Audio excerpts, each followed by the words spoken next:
À l'ordre, s'il vous plaît.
Pray be seated. Prière de Veuillez vous vous asseoir. asseoir, je vous en prie.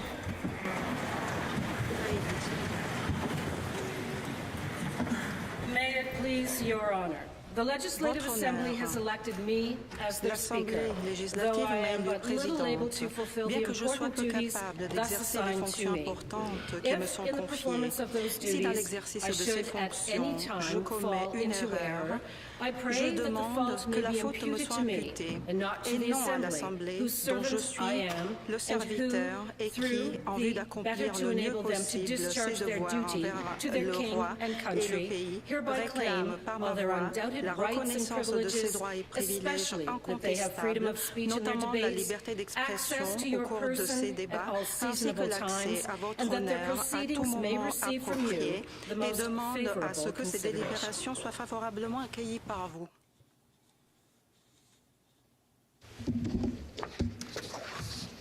Speaker, I am commanded by Her Honor, the Lieutenant Governor, to declare to you that she freely confides the duty and attachment of the Assembly to His Majesty's person and government, and not doubting that the proceedings will be conducted with wisdom, temperance, and prudence.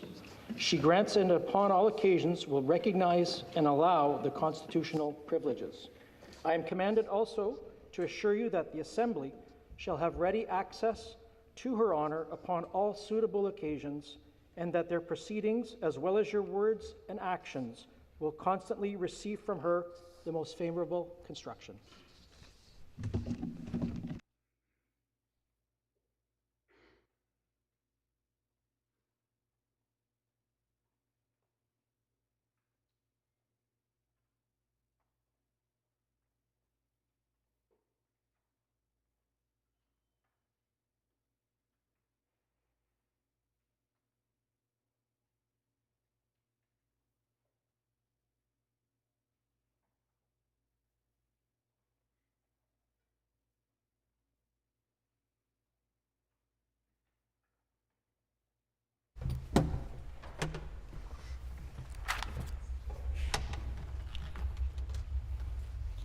Speaker of the House, honorable members, ladies and gentlemen, people of Ontario, mes hommages à la présidente de l'Assemblée, aux députés, à nos invités et à la population de l'Ontario. As we meet here today, it is important to recognize that we are on the traditional territories of Indigenous peoples, whose enduring stewardship continues to shape Ontario. Toronto has historically been a significant gathering place for various Indigenous nations, including the Anishinaabe, the Haudenosaunee, the Wendat, and the Métis peoples. This area is covered by Treaty 13, also known as the Toronto Purchase, and I pay my respects to the Mississaugas of the Credit. We deeply respect Indigenous knowledge and stewardship. As we move forward, we are committed to working together in partnership, fostering collaboration and mutual respect to build a better future for all. As the representative of His Majesty, King Charles III, I have the honor and pleasure of opening the first session of the 44th Parliament of Ontario. I would like to first congratulate all newly elected and re-elected members of this provincial parliament. As the people of Ontario's representatives, you have been entrusted to give voice to the people's interest in this, their house. Your role is rooted in a rich history of harnessing change and overcoming challenge. In fact, the first Legislative Assembly of what is now the province of Ontario met more than 2 centuries ago in a tiny village on the south shore of Lake Ontario. The members of that first assembly were loyalists, men who fled north from the turmoil of the American Revolution to build a new home here in Canada. These new Canadians confronted the questions of how to protect their new homeland. They had come to a land of enormous potential, but faced the immediate and urgent risk of invasion and annexation by their American neighbors.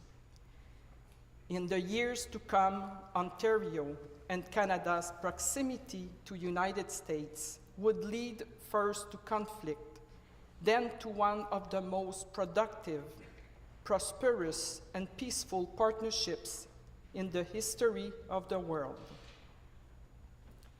Today's legislature looks very different from that first assembly. It better reflects the diversity of our province, including the Indigenous peoples who are the original inhabitants of these lands. It reflects our linguistic diversity, including our province's rich Francophone heritage, a community that has for centuries helped and defined and strengthened Ontario's social, cultural, and political institutions.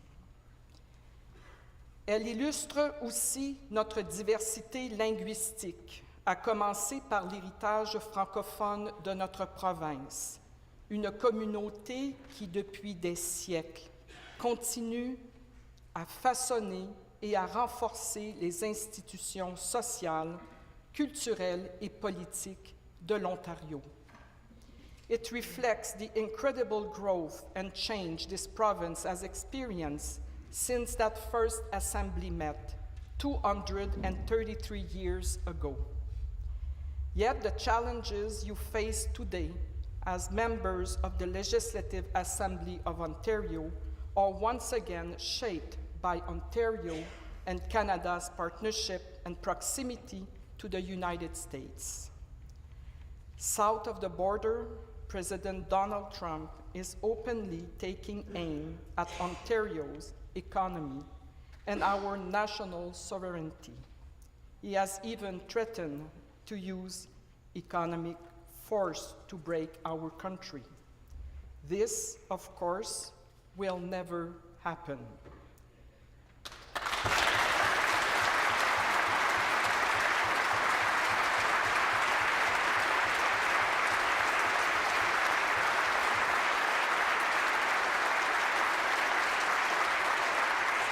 Because Canada is not for sale, Canada will never be the 51st state.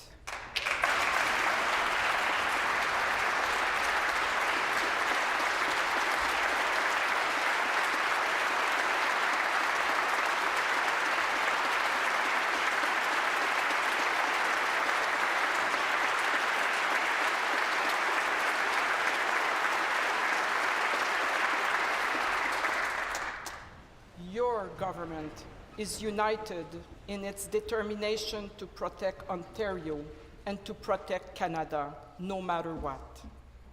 We must be prepared for the challenge ahead. Over the last 7 years, our province has come so far. Ontario has welcomed nearly $70 billion of investment in key sectors, helping to create more than 1 million new jobs since 2018. These investments did not happen by chance. They are the result of your government's relentless focus on reducing costs for businesses and creating the conditions for them to grow, hire, and thrive. Now, as the rest of the world joins Ontario and Canada in confronting President Trump's tariffs, this progress is under urgent threat. As President Trump's tariffs reach maximum impact, goods and services that once flowed freely across our border are grinding to a halt, causing chaos and uncertainty. Business owners once planning to expand are now worried about making payroll. Workers owed a hard-earned promotion are now worried about next week's paycheck. Parents dreaming of the limitless potential of their children's future are now worried about what the future holds. These are the concerns that are driving your government to act. These are the concerns that are driving your government to deliver on its promise to protect Ontario for today and for generations to come. President Trump's approach to tariffs has been, in a word, chaotic. He has at times pursued them with unrelenting determination, only to pull back, narrow the scope, or offer full-scale exemptions. The President is taking uneven aim at specific sectors of our economy over others, often offering opposing or contradictory targets and timelines.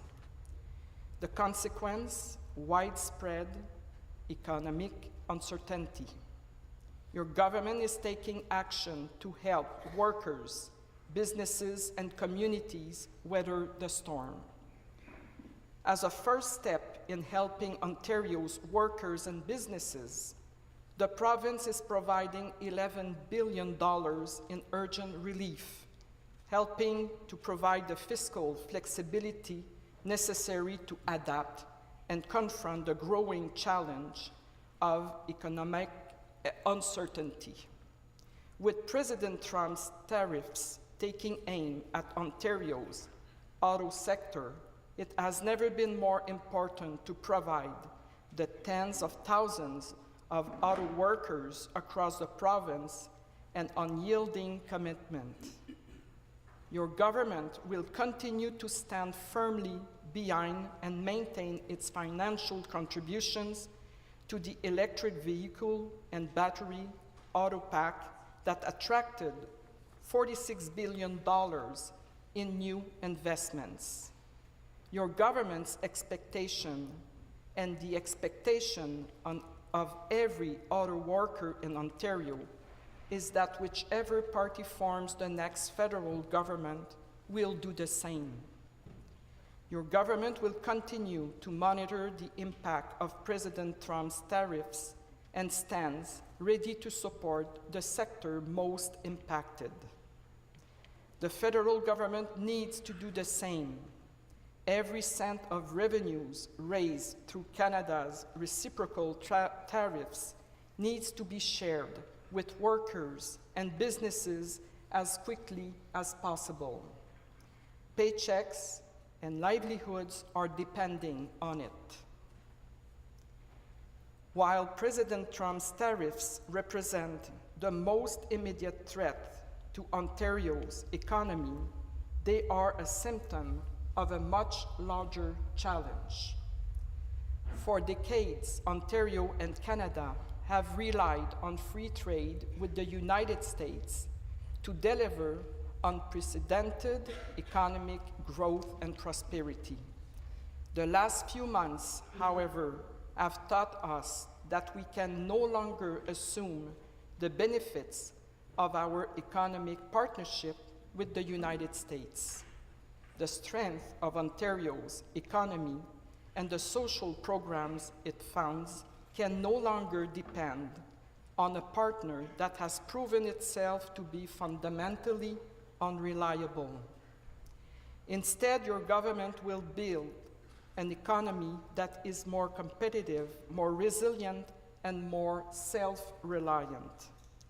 To be clear, your government will continue to engage with American lawmakers in good faith discussions to make the case that we are stronger when we work together in common cause as allies and partners.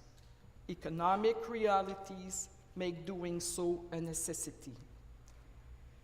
At the same time, your government will go to extraordinary lengths to make sure our province and country can stand on its own.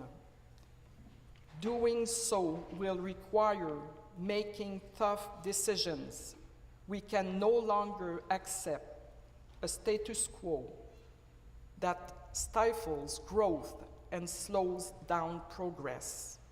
Instead, your government will take a radically different approach to the way things have been done as it moves forward with its ambitious plan to protect Ontario.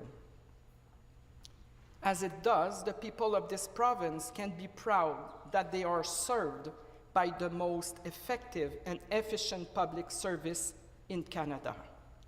Your government has driven excellence through the introduction of lean methodologies, as it has worked with Ontario Public Service leadership to streamline and eliminate unnecessary bureaucracy and red tape.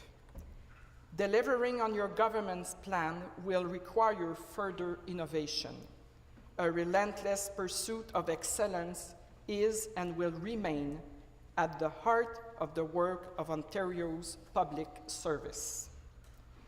Your government's plan to protect Ontario starts with unleashing the province's enormous economic potential. It starts with transforming Ontario economy into the most competitive place in the G7 to invest, create jobs, and do business.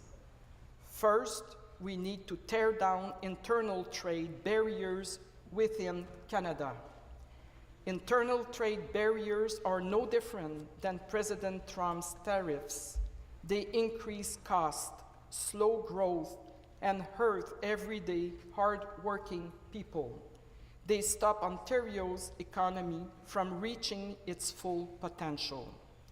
In fact, internal trade barriers cost Canada's economy $200 billion every year and increase what families and businesses pay for goods and services by nearly 15%. They make life more expensive and restrict Canadians' ability to buy and sell from each other. They divide our country and hold us back. That is why, as its first order of business, your government will introduce legislation to protect Ontario through free trade within Canada. Goods produced and services provided in other provinces and territories will be treated the same in Ontario, provided other provinces and territories do the same. Hard-earned credentials from other provinces and territories will be recognized automatically, ensuring highly skilled workers from elsewhere in Canada can get on job faster, fill key gaps in Ontario's labor force, and help grow our economy. No restrictions, no red tape, just free trade within Canada.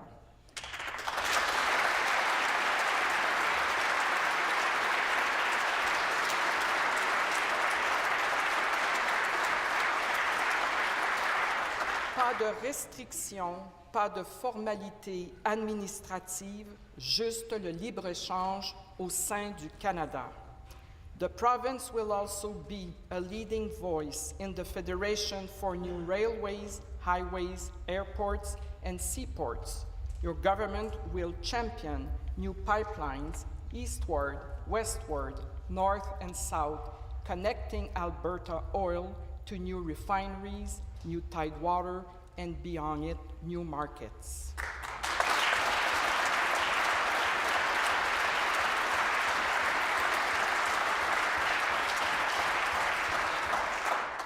Much like the Canadian Pacific Railway tied our young country together 150 years ago, new nation-building infrastructure will reduce our reliance on the United States and help open up new markets for Canadian products overseas. This includes Ontario's vast supply of critical minerals. The front line in Canada's battle against President Trump's economic threats rests in the Ring of Fire, covering approximately 5,000 square kilometers. The Ring of Fire contains the most promising mineral development opportunities in the world, representing billions in economic potential. The region includes reserves of chromite, copper, cobalt, nickel, platinum, and every other mineral necessary for the growth of advanced economies. As Ontario and Canada confront the challenge of President Trump's economic disruption, there's no better point of leverage on the world stage. Simply put, Ontario has the minerals the world needs. Pour le dire simplement, l'Ontario possède les minéraux dont le monde a besoin. To effectively seize this opportunity, however, we need to get our critical minerals out of the ground, processed and shipped to the factory floors, building for the future. For decades, Ontario's critical minerals have remained trapped, locked, and held back by red tape and duplicative federal approval processes that together can take up to 15 years to complete. At a time when Ontario is fighting for the future of its economy, uncertainty in timelines and approvals is no longer acceptable. What we used to do in decades, we must now do in months. As its second order of business, your government will introduce bold new legislation to unlock the Ring of Fire. Once passed, this new legislation will provide the government the authority to designate regions where multiple critical mineral deposits are present or likely to be present, including the Ring of Fire, as regions of strategic importance to the province's economy and security interests. Within the boundaries of these regions, proponents that meet high operating, safety, and environmental standards will benefit from significantly streamlined permitting and approvals alongside an uninterrupted commitment to meeting duty to consult requirements. Roads, highways, and the infrastructure necessary to unlock Ontario's critical minerals will also benefit from these streamlined approvals. Your government will ensure that northern communities reap the benefits of critical mineral development, including for First Nations communities, through equity partnerships that offer generational economic opportunities. Alongside bold action to unleash the economic potential of Ontario's abundant supply of critical minerals, your government will restore sense and sanity to a labyrinth of rules and regulations that bring development in the province to a standstill. Over the course of its mandate, your government will further streamline the province's environmental assessment process and bring common sense conservation principles to the role of conservation authorities and species at risk requirements. As Ontario eliminates red tape, the federal government must do the same. Faced with an existential threat to Canada's economy, the federal government can no longer adhere to failed policies that do nothing more than delay and destroy new resource projects. Alors que l'Ontario élimine les formalités administratives inutiles, le gouvernement fédéral doit en faire autant. Confronté à une menace existentielle pour l'économie du pays, il ne peut plus s'en tenir à des politiques dépassées qui ne font que retarder ou anéantir de nouveaux projets de mise en valeur des ressources. As your government helps get Ontario's critical minerals out of the ground, it is also preparing historic investment to support critical mineral processing capacity here at home. Instead of being ripped and shipped overseas, minerals mined in Ontario will be refined in Ontario, creating new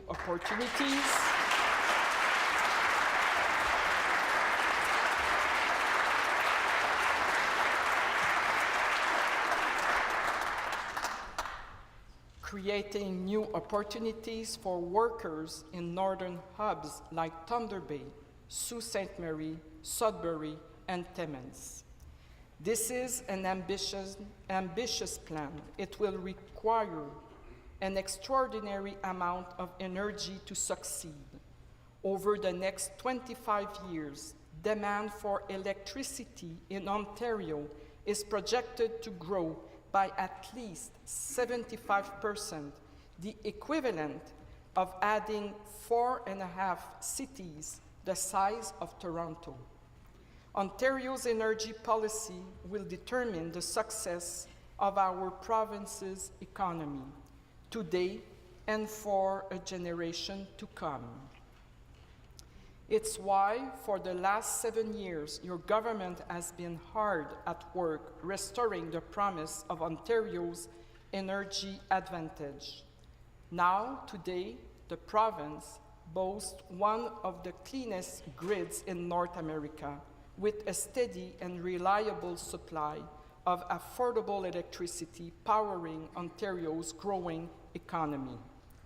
Next, your government will invest unprecedented amounts in new energy production, transmission, and storage to transform our province into a global clean energy superpower, able to export clean energy and technology across the continent and beyond.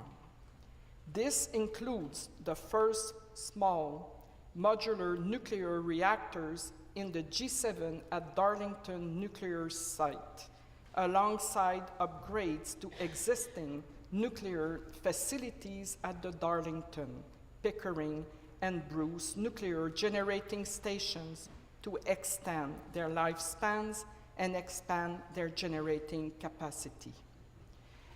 Your government is also working with interested municipalities and First Nations to dramatically expand Ontario's energy generating capacity, including exploring building the first new large-scale nuclear power plants in the province in more than 30 years in Bruce County and Port Hope.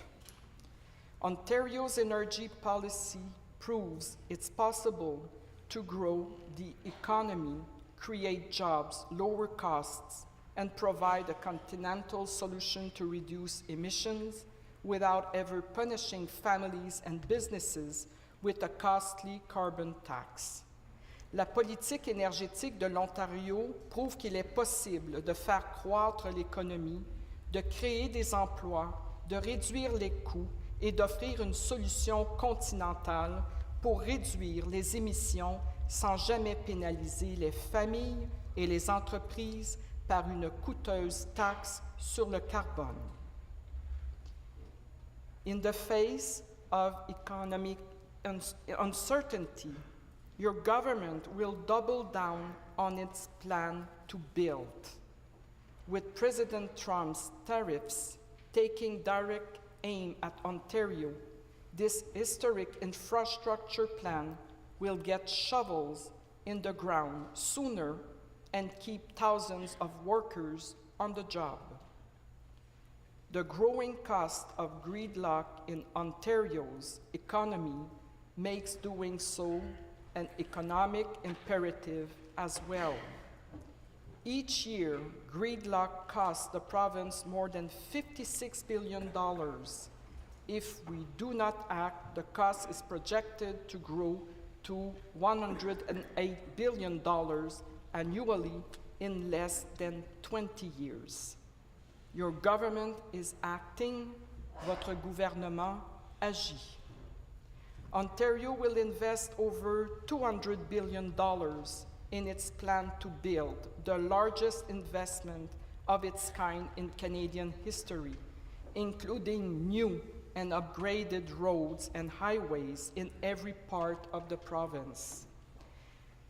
This includes building a new tunnel, expressway, and transitway under Highway 401 to get people, products, and services moving along the busiest highway in all of North America.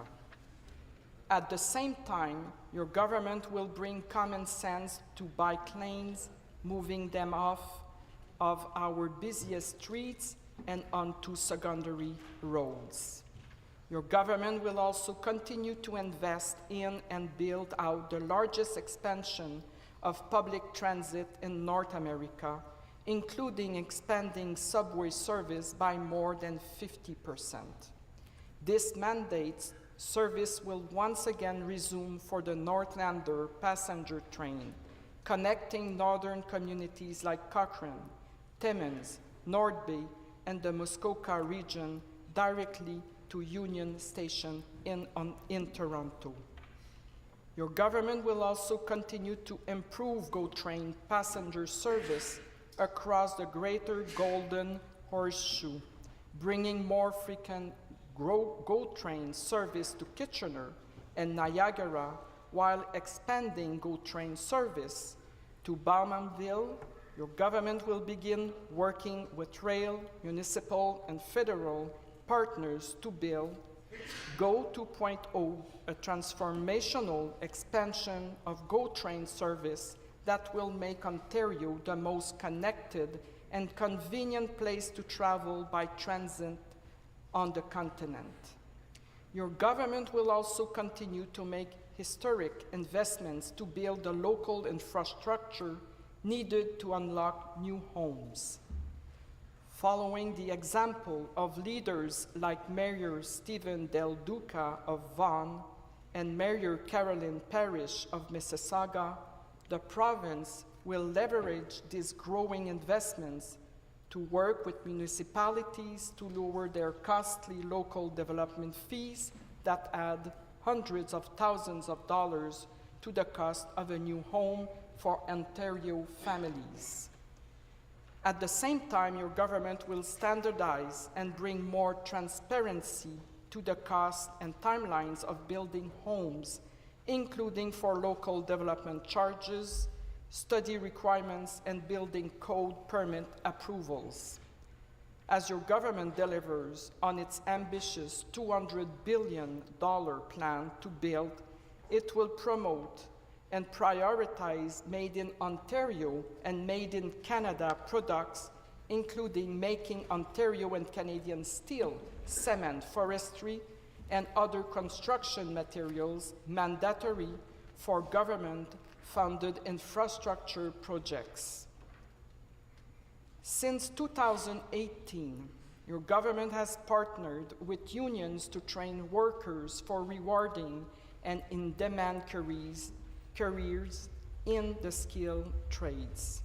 The result, $1.5 billion invested in skills development and 1 million more people working today at a better job taking home a bigger paycheck. With economic uncertainty all around, Ontario will do whatever it takes to protect our province's greatest competitive advantage, our highly skilled, world-class workforce.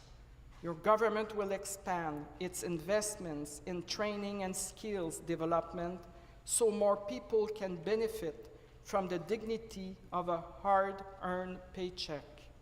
Your government will also continue to ensure students today are prepared for the jobs of tomorrow. It begins in the classroom with a back-to-basics approach that's helping students gain the foundational skills they need in reading, writing, and math.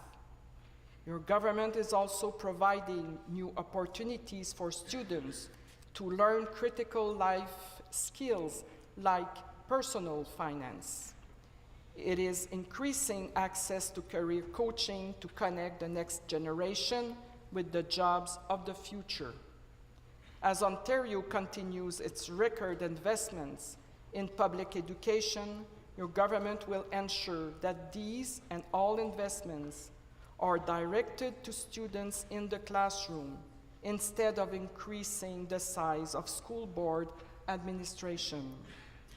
Your government will also continue to support Ontario's colleges and universities, including with increased funding for training capacity and programs designed to fill critical gaps in the province's workforce. Ontario families, like families across Canada, have faced a generational cost of living crisis, first because of inflation, and then because of the punishing interest rate hikes that followed, fast and frequent. Now, families across Ontario face the threat of higher costs because of tariffs, raising the price of the everyday essentials that people rely on. People need relief. It's why Ontario led the fight against the federal carbon tax. It's why your government has put thousands of dollars back into people's pockets. And it's why this mandate, your government will do more to lower costs for hard-working families. Taxpayers' dollars belong to taxpayers, not government.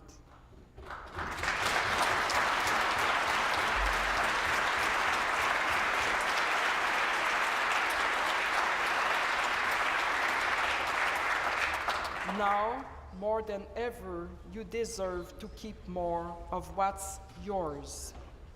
Your government will deliver on its duty to protect Ontario communities from growing economic threats and the dangerous criminals and illegal drugs menacing our streets and crossing our borders. Starting at our borders, Operation Tariffs is already producing results. Launched in January this year, Operation Tariffs is enhancing security at Ontario's borders to crack down on the flow of illegal guns, drugs, and border crossings. Your government is determined to crack down on crime in our communities too. That's why Ontario has successfully transitioned 9 drug injection sites near schools and daycares into recovery-oriented hubs, with another 19 expected to open in communities across the province in the coming weeks and months. And it's why Ontario will reintroduce legislation to provide municipalities the enhanced tools they need to end encampments and clean up our parks and public spaces. Your government stands firm in its commitment to do whatever is necessary and to use whatever legal tools might be required to help municipalities get the job done. As Ontario steps up, the federal government needs to do its part. Your government will continue to press Ottawa to finally fix its broken bail system, ending the catch and release policies that let violent, repeat offenders loose and make our communities less safe. At the provincial level, your government will appoint tough-on-crime judges and justices of peace that put the interests of victims ahead of criminals. Your government will also continue to invest in and build new and expanded jails to make sure that these criminals stay behind bars. The foundation of every single social program this and any government funds is a strong economy. Our economy provides the necessary revenues to invest in education, supportive housing, and health care. In turn, President Trump's threats against our economy are also a threat against the world-class health care system Ontario families depend on. Your government's plan to protect Ontario's economy is a plan to protect health care. Your government has never hesitated to reach across the political aisle for good ideas. Thanks to the leadership of Dr. Jane Philpott's Primary Care Action Team and supported by a transformational investment of more than $1.8 billion, your government is delivering on its promise to connect every person in the province to a family doctor and primary care within the next 4 years.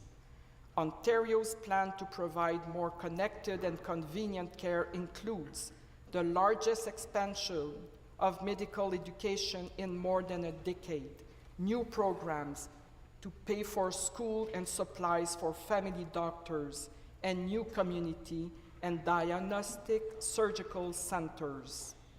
Ontario's plan is leveraging the skills and expertise of pharmacists and other highly trained healthcare professionals, and is making a historic 10-year, $50 billion investment to build and upgrade more than 50 hospitals across the province. For the first time in generations, communities in every corner of Ontario are seeing shovels in the ground on new and expanded hospitals. Your government is also investing $6.4 billion to build and upgrade 58,000 long-term care beds, with tremendous progress being made. As your government continues to make unprecedented investment into the healthcare system, it will continue to prioritize patients and their health above dogmatic ideology that seeks to protect and preserve an outdated status quo. It will bring the principles of lean methodologies to deliver care in emergency departments and surgical centers more efficiently, saving your precious time and further shortening wait lists. As it does, your government will ensure people in Ontario are always able to access healthcare services with their OHIP card, never their credit card. This is your government's vision. This is your government's mission and the mandate the people of this great province have endorsed. The challenges Ontario faces today are profound. At their most extreme, these challenges pose existential risks to our province economy and to Canada's national sovereignty. Our province and country have faced down serious challenges before. Each time, we've emerged stronger and more united. Notre province et notre pays ont déjà fait face à de graves défis. Chaque fois, nous en sommes sortis plus forts et plus unis. Just a few short years after our first Legislative Assembly met more than 230 years ago, Ontario faced invasion and annexation by the United States during the War of 1812. As the war began, the former American President Thomas Jefferson predicted the acquisition of Canada will be a mere matter of marching. Much like the current occupant of the White House, President Jefferson greatly underestimated the strength and resilience of the Canadian people.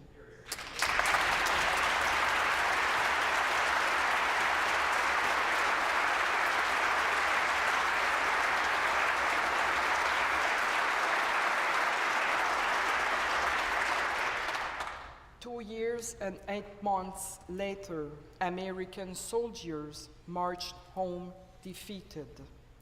In the centuries since, the strength and the resilience of the Ontario and Canadian people has shown itself time and time again. During world wars and on the battlefields of Korea and Afghanistan, where our soldiers fought and died in defense of democracy and freedom.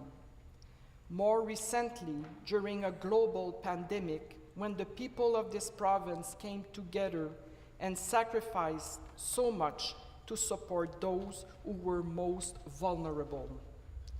As we face this latest challenge, that same strength and resilience, that same sense of unity and purpose will guide us forward. Peace and prosperity, incredible diversity, our inspiring natural beauty stretching from the Great Lakes to Hudson Bay. Paix et prospérité, une diversité exceptionnelle, une beauté naturelle à couper le souffle, des Grands Lacs jusqu'à la baie d'Hudson. This is our land, the true North, strong and free. C'est notre terre, le vrai Nord, fort et libre. Today, tomorrow, and every day to come, your government will do whatever it takes to protect Ontario, the best province in the best country on earth.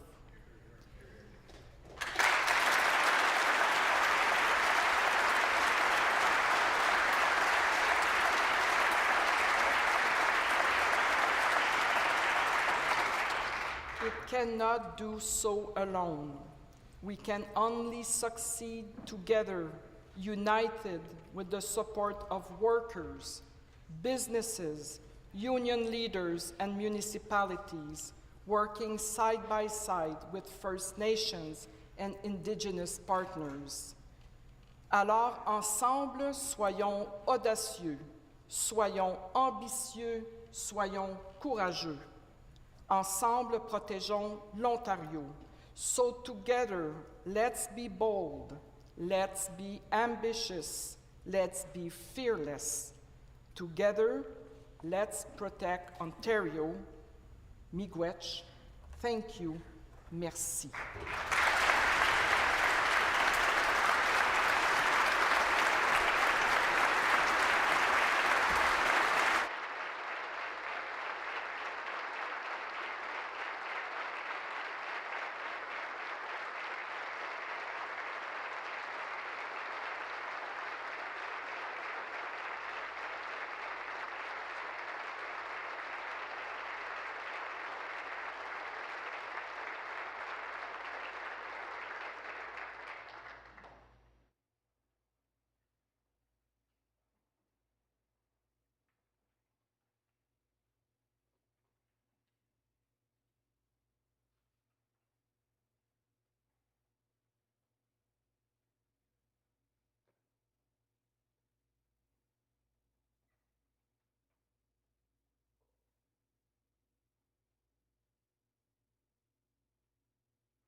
that keep our land glorious and free.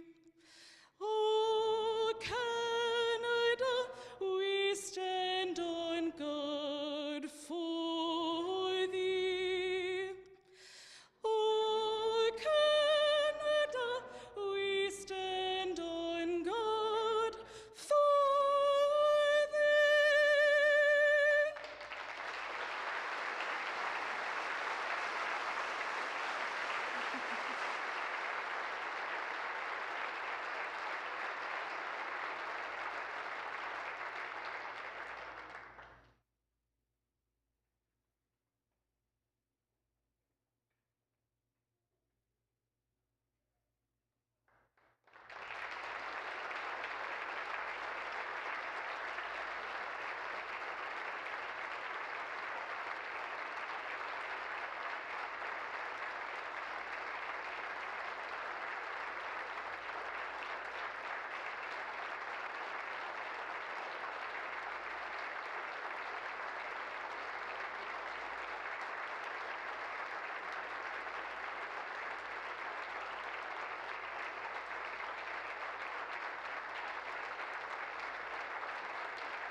Our Father, who art in heaven, hallowed be thy name. Thy kingdom come, thy will be done, on earth as it is in heaven. Give us this day our daily bread, and forgive us our trespasses, as we forgive them that trespass against us. And lead us not into temptation, but deliver us from evil. Amen. O God, our heavenly Father, we come before you this day, asking your blessing upon His gracious Majesty King Charles III and upon his representative in this province.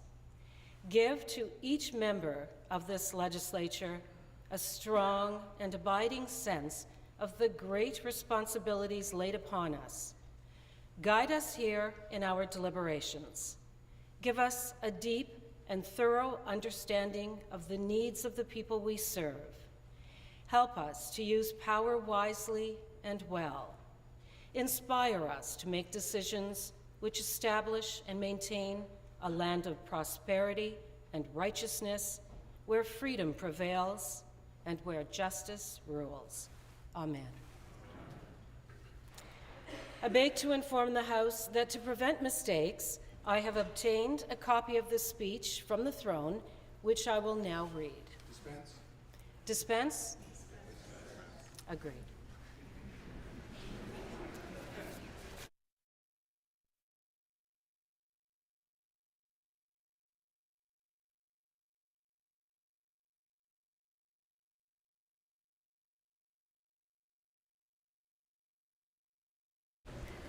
I recognize the Premier of Ontario.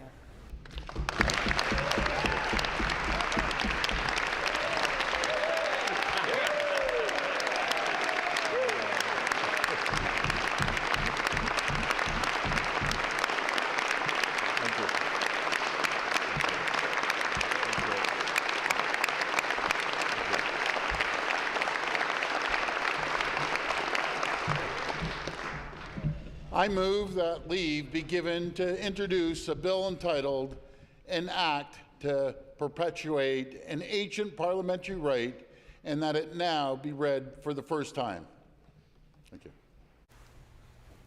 The Premier moves that leave be given to introduce a bill entitled An Act to Perpetuate an Ancient Parliamentary Right, and that it be now read for the first time. Is it the pleasure of the House that the motion carry? Carried.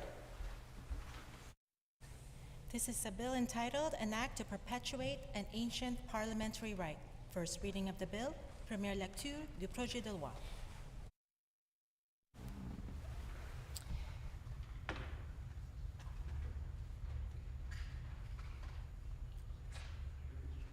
Pardon me?